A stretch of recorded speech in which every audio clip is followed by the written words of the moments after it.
আমরা এই বিষয়ের পদত্যাগ চাই না। আমরা চাই না যে বর্তমান উপদেষ্টা পরিষদ আপনার ফেল করুক। আমরা চাই না যে উপদেষ্টা পরিষদ মানুষের কাছে বিতর্কিত হোক। তার কারণ তারাও আপনার একটা মানে ক্রাইসিস মোমেন্টে দায়িত্ব নিয়েছে নিঃসন্দেহে, এবং তারাও নিঃসন্দেহে প্রচুর পরিশ্রম করছে।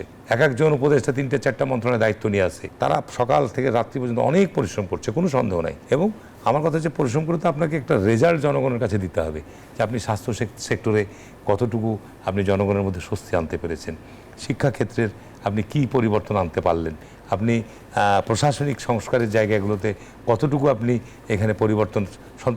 আমি যদি আপনাকে বলি প্রশাসনই বলি, আপনি প্রশাসনের মধ্যে যে অসন্তোষ বিরাজ করছে, প্রশাসনের মধ্যে অসন্তোষ, মানুষ আপনি সংস্কারের কথা বলছেন, আমি আপনাকে একদম ক্যাটাগরিক্যালি আপনাকে একদম অথেন্টিক নিউজ দিয়ে বলছি যে কিছুদিন আগে আপনার ডেপুটি সেক্রেটারি থেকে জয়েন্ট সেক্রেটারিতে প্রায় 190 জন মতো প্রমোশন দিয়েছে। তার মধ্যে বিগত সময়ে যারা বিগত সরকারের সময় সবচেয়ে বড় ধরনের বেনিফিশিয়ারি, যারা 18 সালে রাতের ভোট করেছে ডিসি, যারা আপনার বিভিন্ন মন্ত্রীদের পিএস ছিল, তারাকে আপনি সবগুলোকে জয়েন্ট সেক্রেটারি করে দিয়েছেন।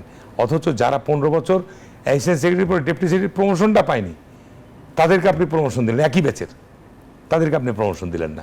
তো এই যে আপনার বৈষম্য, আমরা কথা বলছি যে আমরা বৈষম্য, তাহলে যারা আপনি বৈষম্য দূর করতে চাচ্ছেন, তো সরকারের প্রতি যে বিভিন্ন সেক্টরে যে আস্থা তৈরি হবে, যে আপনি একদিকে বলছেন যে আমরা বিচার প্রক্রিয়া শেষ করব, আমরা সংস্কার, কিন্তু সেটা কিন্তু বাস্তবে কর্মক্ষেত্রে কোনো প্রতিফলন নাই।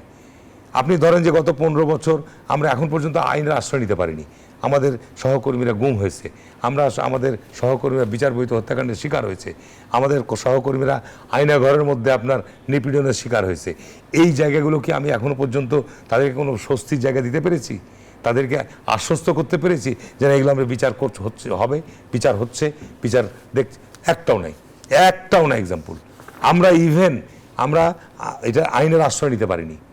আমাদের যে সহকর্মীরা আপনার আইনের বাধার ক্ষেত্রে আপনার এটার সাথে তো যেহেতু পুলিশ, র্যাব এবং আপনার সেনাবাহিনীর লোকরা জড়িত এই অপরাধগুলোর সাথে, ডিজিএফআই, র্যাব এবং পুলিশের কর্মকর্তারা জড়িত। এখন আইন অনুযায়ী যখন আপনি এই রাষ্ট্রকে একটা জায়গায় নিয়ে আসার জন্যে তাদেরকে সবাইকে কাজে লাগানো যায়, তাদের মধ্যে ভয় ভীতি, যে যারাই তারা তো এখন আছে, বর্তমান বিদ্যমান চাকরিতে আছে, এখন আমি যখন মামলা করতে যাচ্ছি তখন তো স্বাভাবিক কারণেই বিভিন্ন রকম তাদের ডিপার্টমেন্টের মধ্যে বহু প্রশ্ন দেখা দিচ্ছে। যে কারণে আমি মনে করি যে আপনার এই ক্ষেত্রে তো সরকারের জায়গা থেকে আপনি বিচার কখন করবেন? পলিটিক্যাল গভর্নমেন্ট আসলে তো আমরা করবো, আমার ভাই হারিয়েছি, আমার সহকর্মী হারিয়েছি, আমার দলের অ্যাক্টিভ কর্মীকে হারিয়েছি, আমি বিচার চাবো না?